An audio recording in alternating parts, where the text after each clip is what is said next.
Hey guys, I'm Tyler. Welcome back to 5 Cent Wax. This round of Chattin Wax, I'm super excited about. We've got one of the first people that I ever reached out to in the hobby. Great guy, great collector. Glad to call him my friend. I'm sure you know him well, but tonight we're going to be talking to Tony Leebrick, the Southern Collector. So let's bring him on. Hey Tyler. Tony, my man, what's up?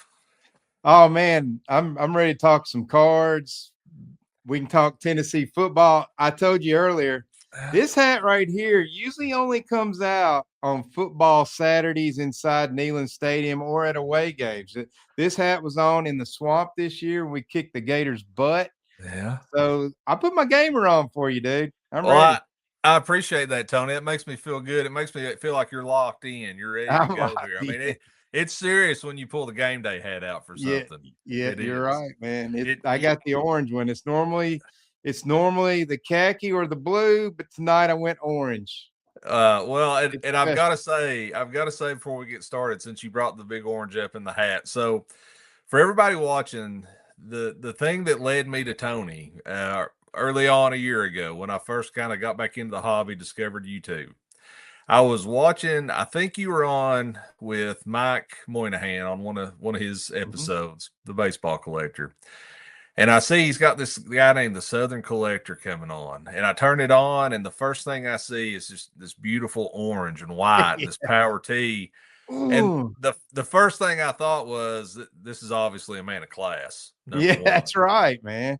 And so I You had to know, I had to follow. And then I figured out that you're not too far from me in Middle Tennessee. I'm here just west of Knoxville, and you're more towards Nashville. But yeah, it was great reaching out, and I'll get into more of that later. How appreciative I was to you that you reached out to, or you had a complete stranger reach out to you, and you responded and were kind enough to talk to me and all that stuff. So more on that to come. But I'm super excited about tonight. I love not only getting to know you more as a person because you're a great man, great family man, good Christian man, but there's a lot of I think interesting facets to you. So you're a successful business owner.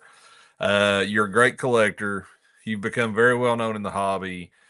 Seems like your sphere just kind of continues to grow, and you just suck people in like a magnet. I think, Tony, it's you've got one of those personalities. So I appreciate you being on with us tonight. I'm looking forward to this conversation with you. But how are things in Middle Tennessee?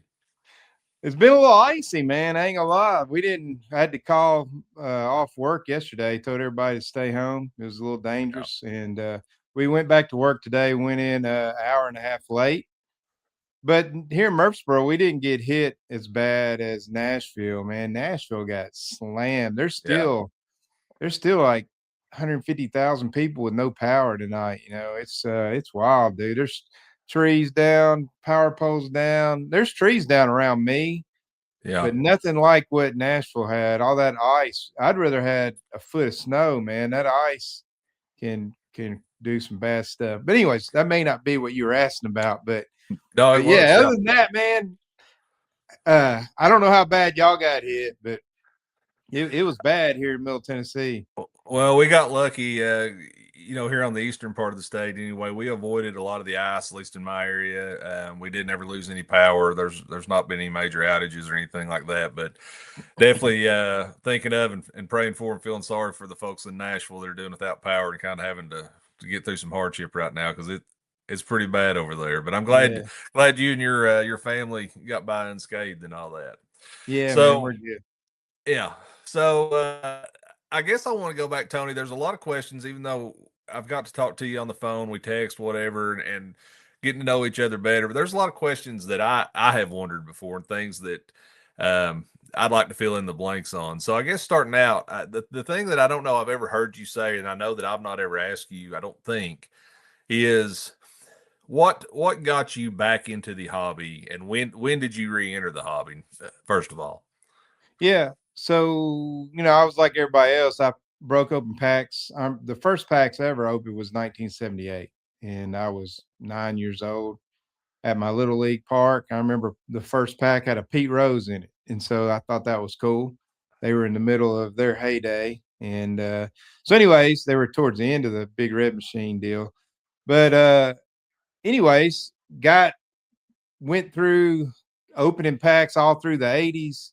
Um, would not buy Upper Deck, man. Wouldn't buy them back then with the full wrappers. They were just too expensive. I Yeah. don't remember whether they were like $2 a pack and tops was 50 cents. And I was thinking, I can buy 4 packs of tops for the price of that.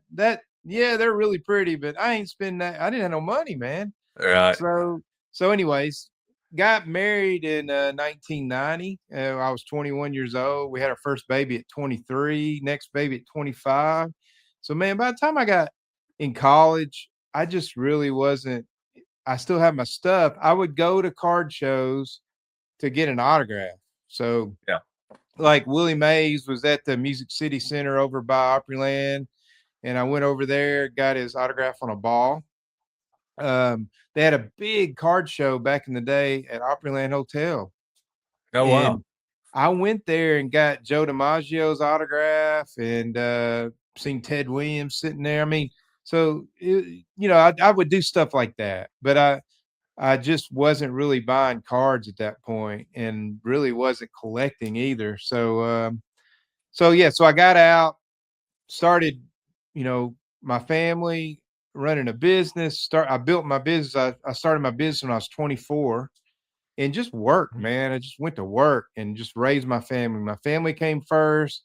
I coached Little League baseball. I coached fast pitch softball. I coached little girls basketball, boys basketball, middle school baseball. I did it all going up. And so as our youngest daughter played college softball, and as I think it was her. She had like a couple of years left to play. And at that point, I'm seeing the light at the end of the tunnel of that life and realize, man, I got a big void. And so I thought, Right. I'm going to start playing golf again. And so I joined the local country club, and Mhm. started hitting them around. But man, my lower back is so jacked from building cabinets all those years and picking up big pieces of wood and sheets of Yeah. plywood and carrying cabinets. I can't. So now I'm like, now what do I do? Well, I don't like to hunt and I don't like to fish. They're boring to me. I've done them in the past. At least when I played golf, I knew I was going to hit a ball, even if it went in the trees. Yeah. I didn't want to go out and have snot frozen to my face deer hunting like my brother did. And so, Yeah. anyway, I'm not against those things. They're just boring to me. So I thought, what am I going to do? And so the local card shop here in Murfreesboro, a guy named Nate, Grand Slam Collectibles, Yeah. he Great man, he has shop. a really big presence on Instagram and on social media. And somehow I got on his feed and he would do these really fun posts about opening cards and that. And I thought, man, that's cool. So that kind of got me back and got my juices flowing a little bit. And he said that the Nashville Sports Show, there's 2 a year, you know Right. about that, was going to be in town. And he was going to be set up, and it started on Friday afternoon. And I was in Nashville for work, and I thought, I'm just going to run by there, check this card show out. I haven't been to a Yeah. card show since the 90s. So I paid my money to park, went in there, and just started looking around. And I had never seen a slabbed card before. I didn't Yeah. know that was a thing, like a graded card. So, I had never seen that in my life. so what year would this have been, Tony? Would this been like early, like right up leading up to COVID, or before? No, What time frame no, we talking? no. This was probably 2021. Okay, so It kind of was on the after COVID. after COVID was we were Yeah, getting over to COVID. COVID. My life didn't change in COVID because my business was construction. Hmm. So man, I worked every day through COVID. So a lot of people were stuck at home and didn't have nothing to do and started digging through the attic. And their mom called them, "Hey, I got your old baseball cards," and they got interested. That didn't happen with me, man. We had our busiest year in COVID because Yeah. everybody's moving to Tennessee to get away from Right. all the other areas that were locked down so tight. So yeah, we were really extremely busy. But yeah, that was about the time. And then I asked the guy, I said, "So that can you get it out of there? The slab?" Yeah. He said, "No, you'd have to break it out of there." And I said, "Really?" Because we had screw downs and those little Yeah. plastic things, that you snap together that went Hmm. around your cards. And so yeah, that was and man, I went in there and I loved what I saw. I didn't understand the modern stuff. So Mhm. that's when I got back in, and then it was all history after that. I opened up, I bought a hobby box and opened it up, and I was opening at the counter of a card shop in Brentwood. Um, I didn't go to Grand Slam. I was in Brentwood for work one day, and I thought I had the bug, and I thought I'm gonna go by the card shop. And I asked the guy, which one of those should I buy? He said the Bowman Chrome is the best one. You need to buy the Bowman. It's got all the first cards and all that stuff. So I bought that, and I was sitting there. He said, "Open it right here. We'll see what you got." Because it was like at 2 o'clock in the afternoon. We were the only two people in there, and I started opening these cards, and I got a Shohei Ohtani, but it was Yeah. a common. Yeah. And he said, "Oh yeah, that's not." I said, "That's a Shohei Ohtani." He goes, Yeah. "It's common. You're looking for shiny stuff and numbered stuff or autograph stuff." And I'm Yeah. like, "Really?" So I'd open up this other pack, and there'd be some rookie guy that hadn't even played. He's still in the minor leagues, and he's like, "Whoa, whoa, whoa! Here, I'm going to Yeah. give you these penny sleeves." He's penny sleeving those things. I'm thinking, you are putting more priority on that than you are a Shohei Ohtani. What is wrong with this? Now, one thing that did come out of that, I pulled a Paul Skeens rookie card out of Nice. 99, and it was Nice. Yep. signed. So yeah, that was right in that beginning stage. I already knew vintage, but I didn't know that stuff. So I just went back to my love. That's where I stayed. But Yeah. I'd been kicking the tires for a little while before that.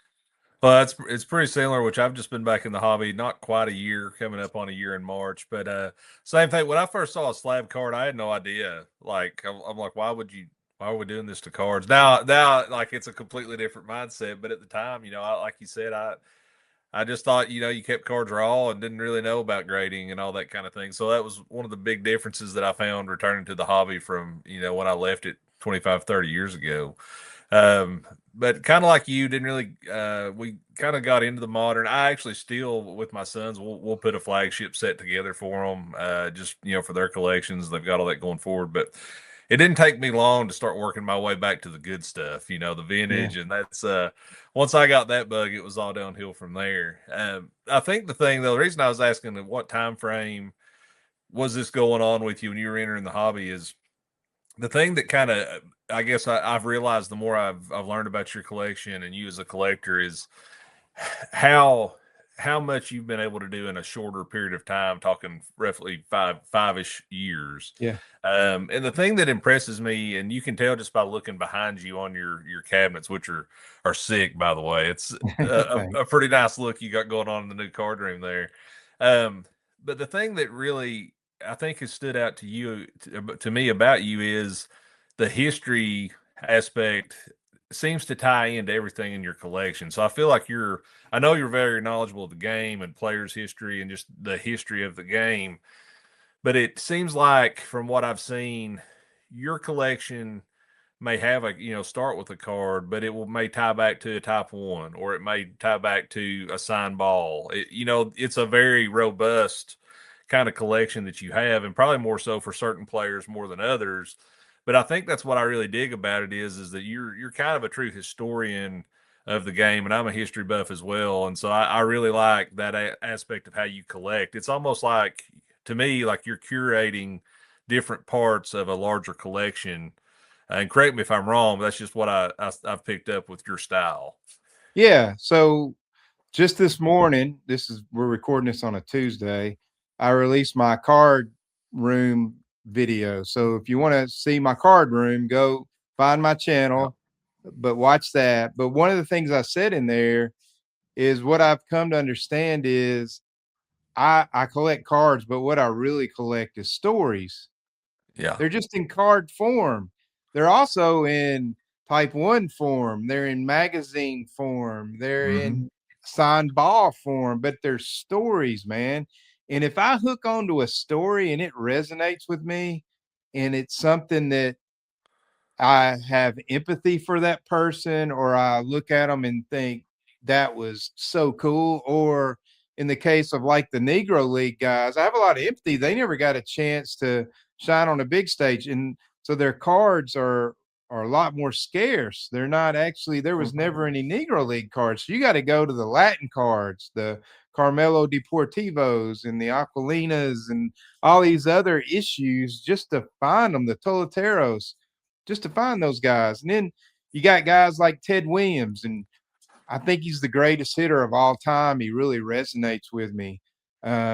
Shoeless Joe Jackson, being a Southern guy and knowing how we get stereotyped from time to Yeah. time, and the fact that, you know, he wasn't just stereotyped, but dude, the time frame he lived in, he couldn't read or write, and being shipped off to Philadelphia, which was one of the biggest cities in North America at the time, and expected to just to fall into being able to society, and you know, that was a shock. And so anyways, I love his story. The fact he never went to school, I mean, and just made his way by using baseball as a tool. Mhm. So, you know, and then Jackie Robinson, and then, you know, this whole shelf right here is Larry Doby. I mean, that really hit me that I didn't know who Larry Doby was until a few years ago. And that I feel like crap, you know, that's Yeah. crazy. And so I really dove in his story, read some books. And so, man, I respect the crap out of him and his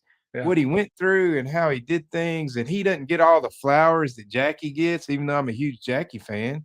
It's not Yeah. Larry's fault. He was the second one. He was the first in the American League. Right.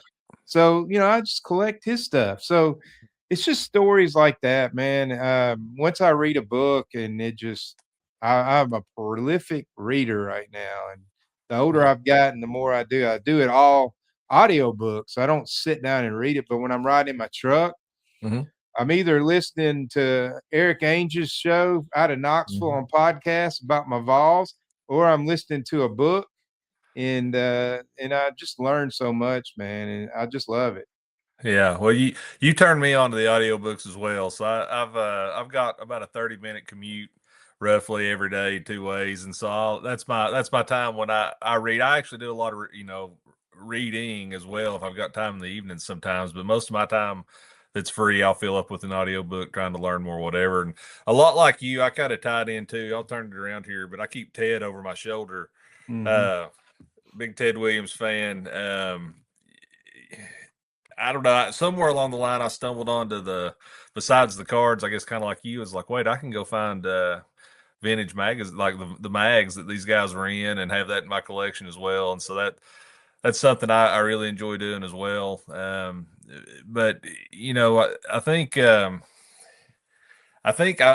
a newer collector or somebody that's returning to the hobby, I'm still kind of finding my way, and it's kind of a journey for everybody, I guess, especially getting started out.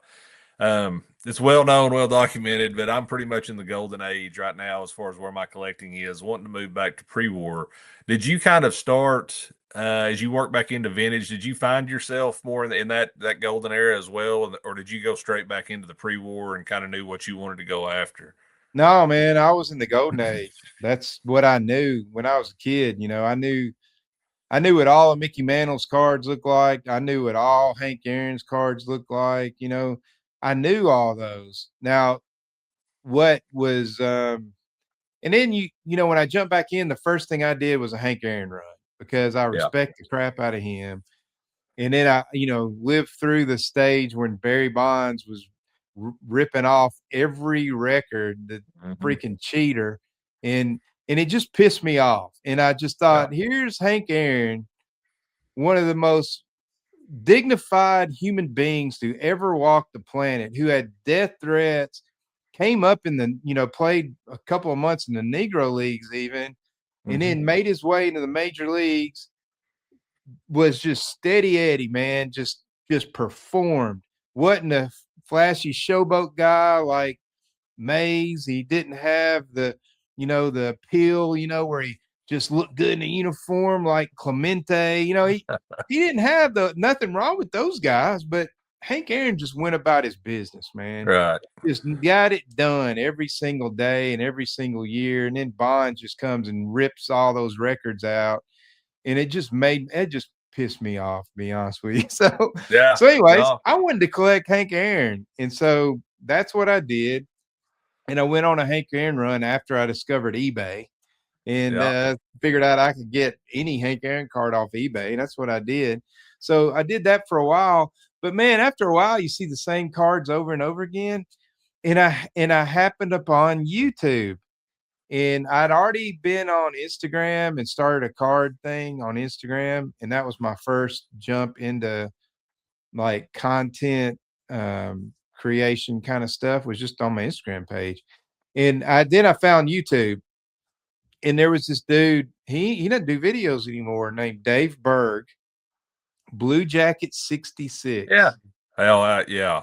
I love Oh, his stuff. dude, he would go down this pre-war rabbit hole and talk about the M101 fours and Yeah. fives, and he would talk about the Cracker Jack cards. And I knew about the T206s and then the Gaudies. I knew those, but man, he was bringing up stuff, Boston Storebacks and Colin McCarthy's, and I'm Yeah. like, the Sporting News sets, and I didn't know those, and it was so cool, and it was kind of like a cool, sexy thing, Let's learn about this, and Yeah. I devoured his content. I would just watch video after video after video, going back Yeah. years on his stuff, and then that kind of triggered something in me too, because we were talking about players I'd always heard about, but really didn't know much about them. I knew about Mantle and Aaron and Oh, Ted yeah. Williams. I'd read those books as a kid in my school library,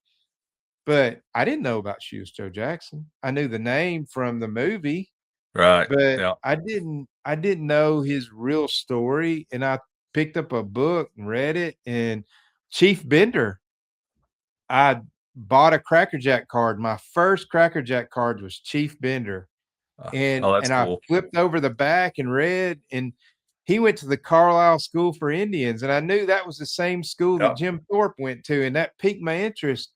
And I found a book about Chief Bender and read that, and now, buddy, I'm buying Chief Bender stuff. So it's like one thing feeds off the other, and the history of the players and their story really kind of resonates with me, and then I go buy some of their stuff. Yeah. So yeah, that's when I went on my Shoeless Joe Jackson run, was after I read that book, and I got up to 6 of them. Now I'm down to 2. I've offloaded 4 of them. But yeah, that's the kind of stuff that really kind of drives me. Yeah. Well, I made a tongue in cheek reference the other night, talking to Sammy Thunder about you helping me kind of find my way into the hobby. Sammy was kind enough to have me on just a collector's hangout there, and I think Yeah. I may have Oh, I made a reference to your fair pre-war collection, yeah. kind of tongue in cheek. But uh, I know there's a lot of stuff behind you, Tony. I didn't mention it to you, but if there's anything you want to show that you have handy, don't let me talk right over you and keep stopping. Be sure to show off whatever you want to show off. Well, But I ain't just gonna grab something and show it to you. You'd have to ask about it. I'm not gonna do that, but well, I know, and I don't know how hard it is to turn the camera around, and I won't ruin the surprise. But for anybody that's not watched the Card Dream Tour yet, you may or may not see a lot of Cracker Jacks in one particular spot, 14s and 15s.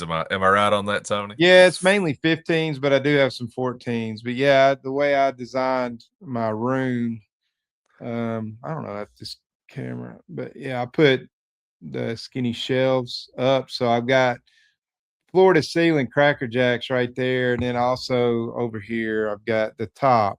So I'm about 87% done with my Cracker Jack set. I'm building a 15, but if I already had a 14, I'm counting it towards my 15 set, because 14s cost more than 15s. Mm-hmm.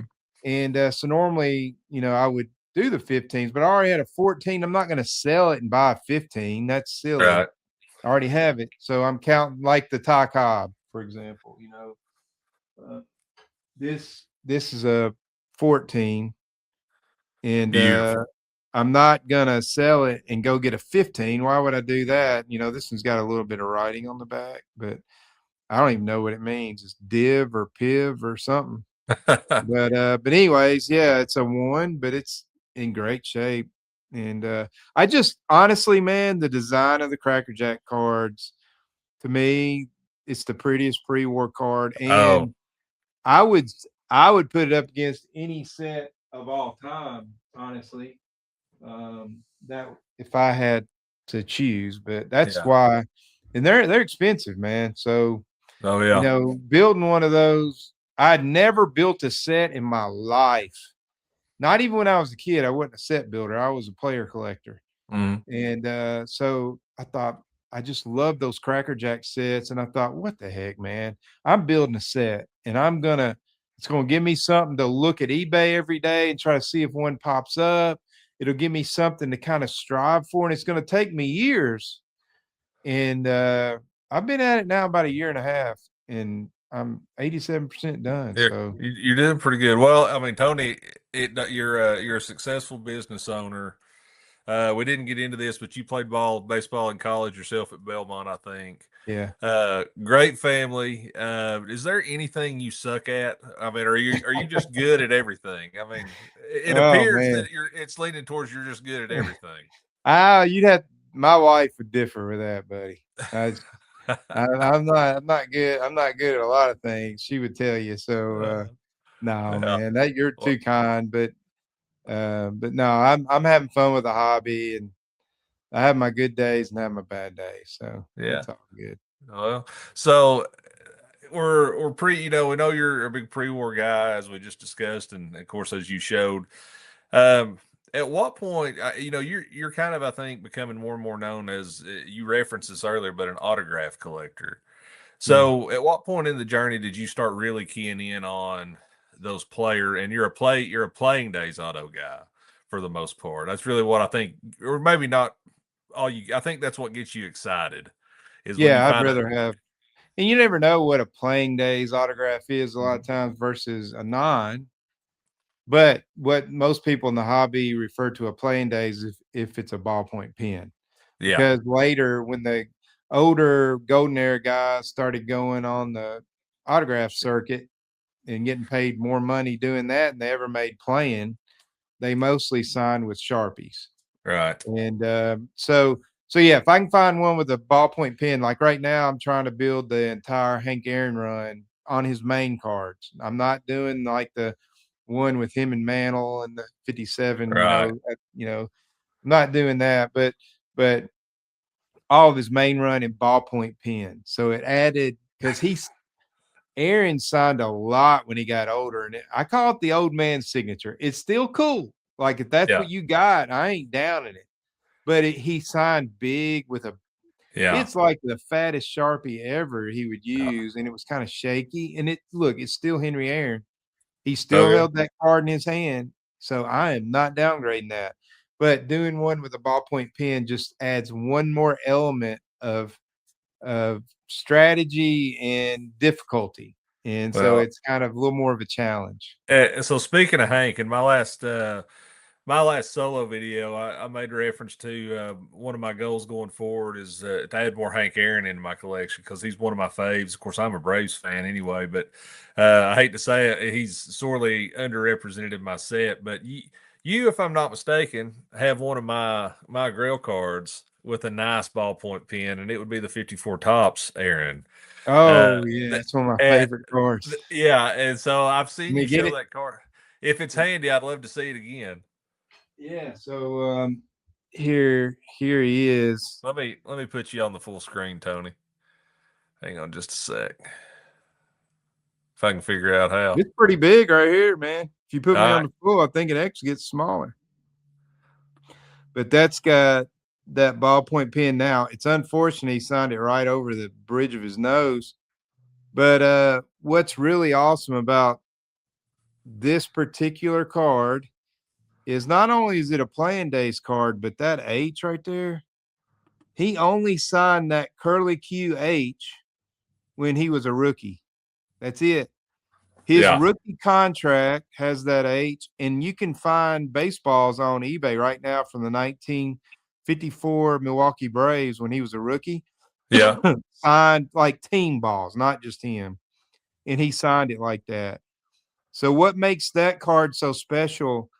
It's the only signed Aaron I've ever seen that has his rookie signature. So it's a rookie card, rookie signature. That card was signed 2 years after he stood on a train platform in Mobile, Alabama, going to meet the Indianapolis Clowns Negro League team in Winston-Salem. So he was a young kid. He had a satchel sitting beside him with nothing in it but a sandwich, a baseball, and a glove. And I think he had $1 in his pocket or something silly. He left. He had never ridden on a train, had never talked to a white man in his life, And now he's off going across the country. And so 2 years later, he's on this card, and 2 years later, he signed this card. That is what really gets my juices flowing. It's an amazing card. To me, it's the most beautiful Topps rookie card ever made. It is, yeah. It's an amazing card of a guy that I respect the heck out of, and he held it in his hand as a rookie before 755 was ever a glimmer in his eye. He held that card, man, when he was that kid. And that gets me fired up, man. So yeah, and he was yeah. he was probably a kid at that point in time that was just scared to death trying to figure it all Yeah. out, considering everything you just said about leaving home and Yeah. walking out on his own for the first time. So I mean, think about the part of his life that he was in, and kind of some of Yeah. the struggles that he was kind of working his way through as just a Well, young the year guy. before that, he was in Jacksonville, Florida, playing for Milwaukee's minor league team. And him and two other black players integrated the Sally League that year. They were the first black guys ever to play in the Sally League, South Atlantic League. Yeah. So they were going around to Augusta and all that deep South stuff. And he got abused, man. And so Mm-hmm. then he comes up north to Milwaukee, and he's one of the he said people looked at him like he was a zoo animal. They didn't have a lot of black guys up there. Yeah. And he ended up becoming really close to a white family up there. He did the same thing. His first minor league stint was in Eau Claire, Wisconsin. And seriously, he was like one of the only black dudes up there. In town, yeah. So yeah, so it's really wild, man, what he went through. Then you got a guy again. Barry Bonds was a great player, and here I'm harkening back to that again. Great player, but he grew up in clubhouses. Willie Mays was his godfather. I'm not saying he Yeah. was born on third and thought he hit a triple, but he had a lot of things going for him. This kid right here dropped out of school basically to try to follow his hero's path, who was Jackie Robinson, and then ended up Yeah. doing what he did. So yeah. Well, if I'm not mistaken, and maybe I'm confusing Aaron with somebody else, but as a child, like I think I have either read a story or heard of the story of it. I think it was Aaron, of his mom making him and his brothers and sisters lay down on the floor. Yeah, it was Aaron. It's because the Klan was Marched coming through the through neighborhood. town. Yeah, so to give you an Yeah. idea of just one of the Yeah, he experiences remembers that he being had. outside and playing with his brothers and at dusk, and his mama yelling, telling him to get in the house, and having them come in and lay down on the floor Yeah, because they didn't know what was going to go down. So yeah, he had a really well, he wasn't unhappy. He was just his life. yeah, He didn't have a lot of the things that I grew up with, and I didn't grow up with any money by any chance. We were dirt poor growing up, but we were happy. But yeah, yeah, he grew up. Yeah, I just respect his story. yeah, And then later on, who he was as a man. He was just a good man. Everybody who ever met him yeah. talked about what a good man he was. Yeah, and that's a good segue to another part of your collection I want to talk about, which is your interest in the Negro leagues, and you referenced earlier working back into the Latin American issues to find some of the cards you could. But one of the things that has struck me as I learned more, not just about Aaron, but it pretty much seems to hold true for a lot of the Negro League guys that I've started to kind of read about and study, or have an opportunity to see an old video of them talking, etc. Is you would think a lot of those guys would harbor a lot of ill will towards the way they were treated pre-segregation or pre-integration in the segregated days of Major League Baseball. But a lot of them, they don't have that approach. I mean, I've heard several of them talk about how they were lucky to play, and that was just the era they were in was the way it was, and they really viewed a lot of things as that they did as looking back on it as being people that helped springboard us forward to the point of Jackie breaking the color barrier. But it seems like across the board, a lot of those old guys, you don't hear them talk ill will. I mean, I've heard them talk about some of the things they went through and some of the kind of the harsh realities of things they dealt with, but it doesn't seem like any of them let that kind of ruin their outlook or ruin their contribution or ruin the memories of what they did. And I think that's pretty phenomenal because I think I'd have a hard time, if that was me in that situation facing some of the things they faced, I think I would have a hard time letting go of some of that, unfortunately, but it doesn't seem like a lot of them carry that out, at least into what they say publicly or from what I've read or seen. And is that have you picked up on that as well? Yeah, I mean, look, I can't speak for those guys, but what I've read, most of them looked at it like they were fired up and happy they got to play with the guys they did. Those were their Right. buddies. They made their own memories. They didn't look at themselves as like being heroes or anything like that. They were just playing baseball, man. Yeah. And, I just got through reading a book about Satchel Paige. And so yeah, he I wouldn't say he was bitter, but he would talk about the fact that he wasn't happy that it took that long. He had a little bit of ill will towards Lou Boudreau because he Hmm. didn't get him in a World Series game in 48 and he came in relief in one game. It was a blowout. He thought he should have started.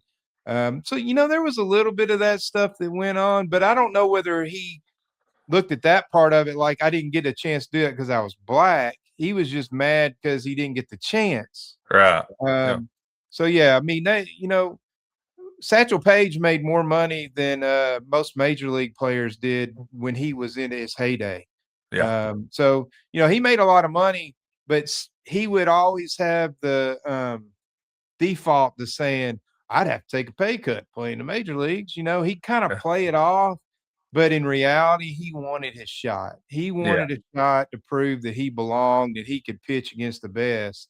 And so what you would find was when the Negro League guys would play against the white major league guys in like off-season barnstorming tours, that Hmm. used to be a real money maker for both sides, the white players and the black players, because the black fans wanted to come out and root on their guys to beat those white guys, and the white fans wanted to come out and just see the black ball because they played a different brand, Hmm.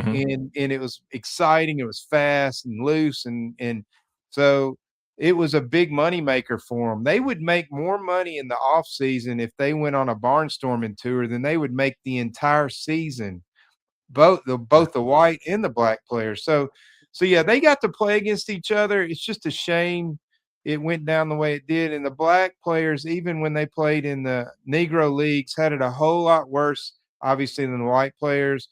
They would sometimes play 3 games in a day. Mm. They would play sometimes 8 to 10 games in a week, and it was just wear them out. And they didn't have trainers. They had to make sure they knew where they could stop and eat because Hmm. they weren't allowed to eat in the white restaurants. They had to make sure they had hotel accommodations.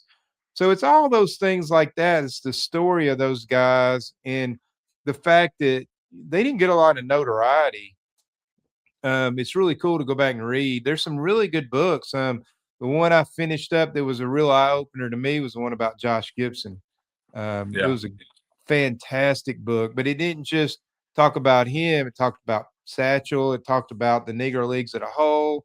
Talked about the owners and the politics inside of that league, and why the guys had to play so many games. Why they only played on weekends, league games, because they had to go play during the week to try to make extra money. Money. Yeah. And you got to realize the black fans that would have paid for a ticket, they were working, dude. They weren't people Yeah. of means, so they had to come on a weekend. So that's the only time they could play where they could come watch them. Yeah. So, anyways, yeah, it's a whole dynamic that today's world we wouldn't even understand, man. But there was that whole culture around it, and a lot of the black players kind of bemoaned the fact that after Jackie broke through, the it kind of broke down the black neighborhoods and the black business owners because that would baseball was essential. They would leave church and Mhm. go to the game in their Sunday Right. best. And so you saw that kind of deteriorate after segregation was over. So Yeah. So they even thought that was kind of sad, you know. And then the other thing that's surprising, a lot of those older guys will talk with, you know, a lot of them are gone now, but they would talk about how Jackie Robinson wasn't even the best. Like, Yeah. he was good, but there were other guys. Josh Gibson, he was the guy, or you know, they would name names, and Yeah. so, anyways, you start looking into that. It's really fascinating. Yeah. What first piqued your interest in the collecting the Negro Leagues, Tony? Was it just always because of Jackie and just the history of everything associated with him, or what was it that initially gave you the spark to go down into that kind of that area of the hobby that you really enjoy? Well, it's kind of like the pre-war. It was, you know, the pre-war, I didn't know much about it, and it was new, and it was cool to learn new stuff, man. So when I read the book Our Team about the 1948 Indians, Yeah. spent a This. lot of time talking about Satchel Paige. There you go. It's an awesome book. If you haven't read that and you're watching this, you got to pick it up. But talked a lot about Satchel Paige and Larry Doby, and it really dove into their history. And it talked a lot about Satchel's history in the Negro Leagues and Larry's history. And I remember watching Buck O'Neill on that baseball documentary by Ken Burns. He Hmm. was so eloquent in what he Yeah. was talking about, and that really piqued my interest back then. But then when I started reading, and then that piqued it some more, and then I started trying to figure out more about Josh Gibson because I'd heard stories about him, and I didn't really understand. Like, I knew he died young, and I didn't know why, and I wanted to learn more about his history. And then I picked up that Tolteros card, and I started Oh, reading all about him. And so, yeah, that it's just uncharted territory for me, and it's very interesting to learn new stuff, man. yeah. Yeah. So is there anything, I guess if you're like me anyway, I mean, I guess you're always kind of on the lookout for what interests you, but would you say right now with where you are, is there anything in particular? Are you more interested in, picking up a Negro League card or two that you've got your eye on? Is it, a balance between that and completing the Cracker Jack set you're looking to do? What would you say is kind of your favorite point of interest right now, just with where you are in the journey? Oof, that's tough, man. Um, well, Cracker Jacks, until I complete that set, is a daily Yeah. occurrence. I'm down to think 3 quote unquote common cards that aren't Hall of Famers. Those are the hardest ones. The Hall of Famers, I can find them on any auction. Yeah, I can go on eBay and find almost every one of them I need right Yeah. now. But the commons, man, you just got to wait for them to pop up. Um, Hmm. so yeah, I'm looking for those all the time. Um, you know, I gave up 25 cards, and they were nice ones, to Oh get the yeah. 2 signed Jackie Robinsons, and I need those back, over time. I'm not gonna Hmm. do them all at once because it's too much money. Yeah. So I need to get my 3 Garrig's back, the 2 34 Goudeys and the 33 Goudy. I need those back. I need a red Cobb back. I'm looking for a bat on shoulder Cobb. That was the only one I needed to complete the quartet of T206s. Now I need 2. There's other cards that I gave up in that deal that I want another Joe Jackson 1916 card. I had to give that one up. It killed me. But that was what I had to do to get what I got. And Yeah. so Well, yeah, well, I wanna rebuild those cards. well, and talking about giving those cards up to get the 2 signed Jackies, I know most people are aware of what you're able to pick up there with the autos that you picked up. And I can't remember as far as the autographed Robinson run that you're doing. How many of those cards I can think of? Is it 4 or 5 that you have I've got that are 5 of signed? the main Okay. 8 card run. That is the Leaf, the Bowmans, and then all the Tops cards. There's only Yeah. 8 main cards, and then you got the Burke Rosses and Sports Thrill and the exhibits and those cards. I'm not Yeah. counting those right now, but I do have a signed exhibit too. So I've got actually Yeah. 6 signed Jackies now. So, Yeah. and that's to me, man, I got all the Dobies signed. I got Yeah. all the Monty Irvin signed. I've completed those runs. I don't expect to ever complete all 8 of the Jackies. The Leaf card, there's only 4 of them that are signed, Hmm. and it's probably creeping up to $700,000 card now, and there's just no way on earth. I would have to Yeah. hit the lottery. The 49 Bowman, it's not out of the question, but right now it would be. If one popped up right now, I would have no way of buying it. I don't have anything that I would want to sell to raise that money. Yeah. And it would go, it'd probably be around 180 to 200,000. There's Yeah. only 9 of those. And then there's the 56 tops. That's the other one. That one there's only 12, and they don't come up very often. But if one Yeah. comes up, you better believe it. I'm going to be trying to grab that, and then I'll have all the tops. So Yeah. that'll give me 6 out of the 8. That's unbelievable. Well, I whatever I think Robinson or Dobie collectors, like you're the one that comes definitely to mind for Yeah, sure. I appreciate that. That's Oh, a good thing to be known for, I guess. So oh, it's impressive, yeah, for sure. So going forward, I think you're probably planning on going to the Strongsville slash Independence show. Have you got any other big shows you're trying to make it to this year? Maybe making it to the national. Got any idea on that? What's your hobby plans for the rest of the year?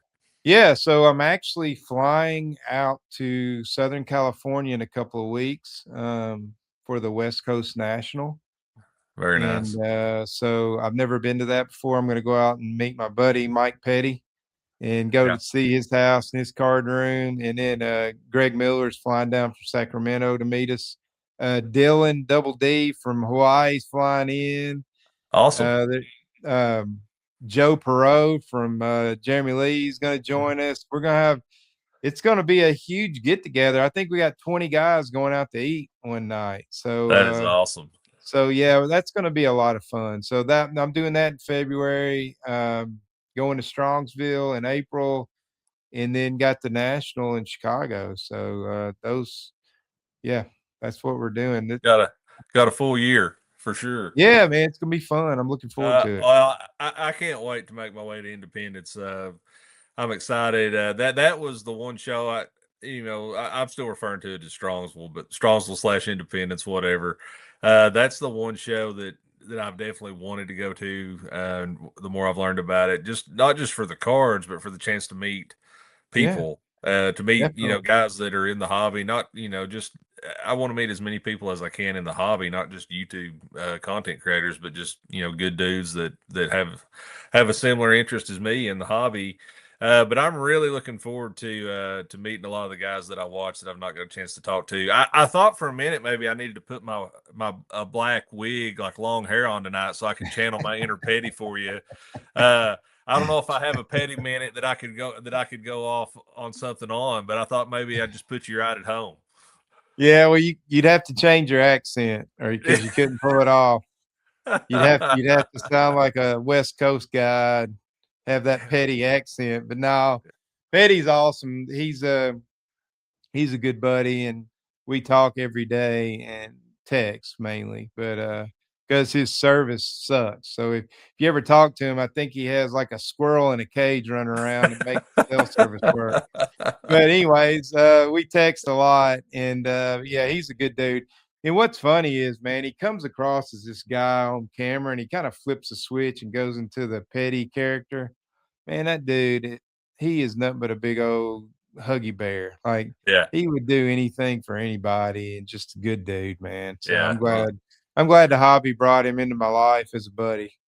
Well, he's definitely a guy I hope I get to meet, along with a lot of others. But that is a nice loop around to something I said earlier about when I first got into the hobby. I saw you on Moynihan's channel, and I reached out to you actually on Instagram. And Mhm. I had questions about the hobby at that time. I wasn't thinking anything about YouTube. I was just trying to figure some things out in the hobby, and I've got to brag on you a little bit because I took a shot. Normally, I wouldn't do this, but I sent you a message on Instagram, just saying, "Hey, I've seen your collection, seen you on YouTube, and had some questions." So I was expecting, I didn't know what to expect. I kind of thought you were probably too busy to worry about somebody that you didn't even know that was randomly reaching out to you. But Dude, I'm just a you guy. you responded back and then asked if we could call. And so the first phone call I got to have, or the first talk I got to have with anybody new in the hobby, was with you.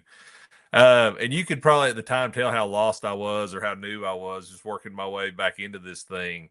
But you were so nice. And then, from then on, if I had a question and needed to, I texted you, or if I called you, whatever, you've always taken the time to talk to me. And I really appreciate that.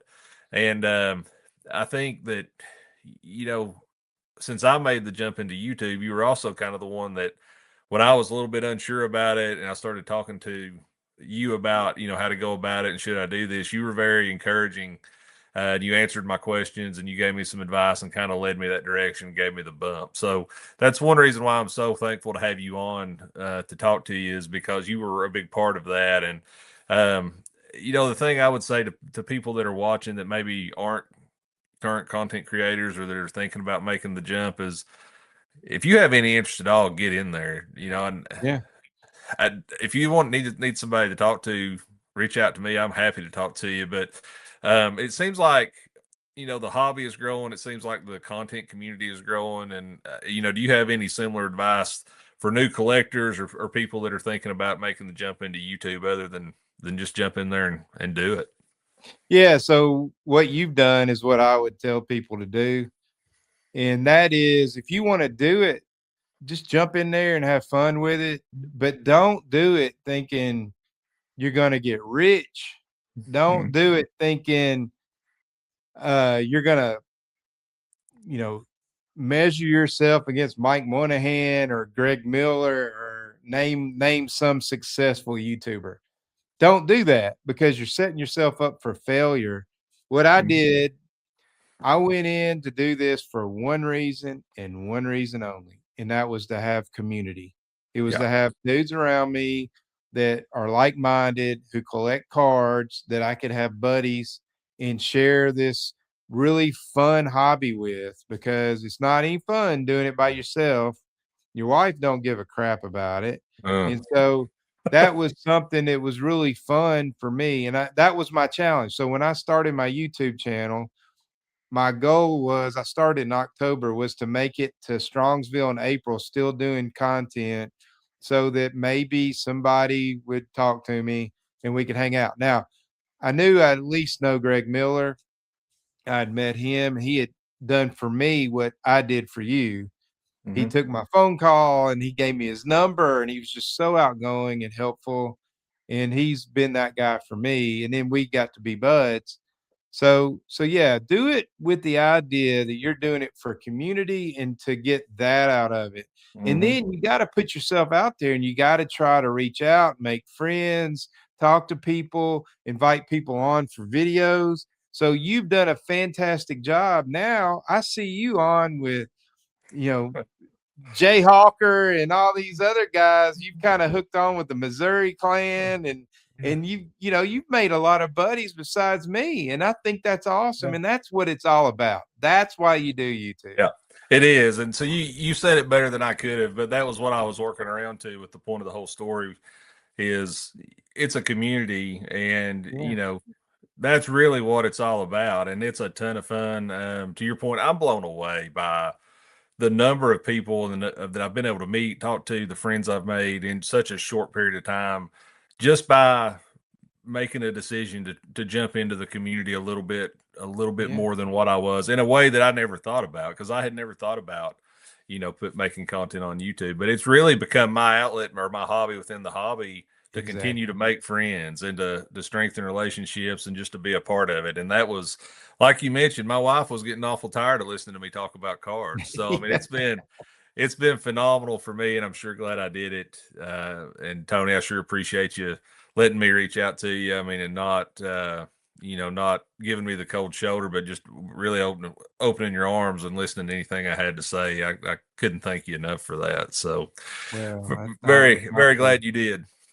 Well, you were a So very sincere, nice dude, like most people you meet in the hobby. And what good would it be if I just didn't give you the time of day? I mean, that's kind of crappy. Yeah. So yeah, man. Everybody I've met have been good people. Yeah. So Well, I'm sure looking forward to to continuing the journey. You did reference Mike J. Hawker, and when you get west of Tennessee and you get into Missouri and Kansas, there's some ruffians about out yeah, there. they are. I Chris mean, from you've got Missouri, man. well, I mean, I wasn't gonna name any more names, but yeah, he was the one that came to mind. You've got Joe, the redneck collector. You got Ross. Yeah, you got Ross. Ross loves cards. I mean, Joe. Joe's great. Joe sits in that basement and conjures up black magic to find deals on eBay. I mean, that should tell you all you need to I'm know about the telling you, guy. man. He can find the best raw cards known to man. It is impressive. It Yes. is crazy how good he is at that. Yeah, but anyway, Tony, we're coming up on an hour, and you've been gracious enough to give me that time. I don't want to take up any more of it, but thank you so much for coming on with me tonight. Everybody that's watching, of course, I'm sure you're aware of Tony's channel, Southern Collector, on YouTube and on Instagram. But if you hadn't checked him out, go right now, check it out, like and subscribe. You won't be disappointed with what you see. I promise you. And if you're tuning into my channel for the first time on 5 Cent Wax, I sure appreciate you stopping by, and hope you'll continue to come back and pay me a visit. So, with that, Tony, hope you have a great evening, man. Go Vols, Tyler. Go Vols, baby. See you, man. See you, buddy.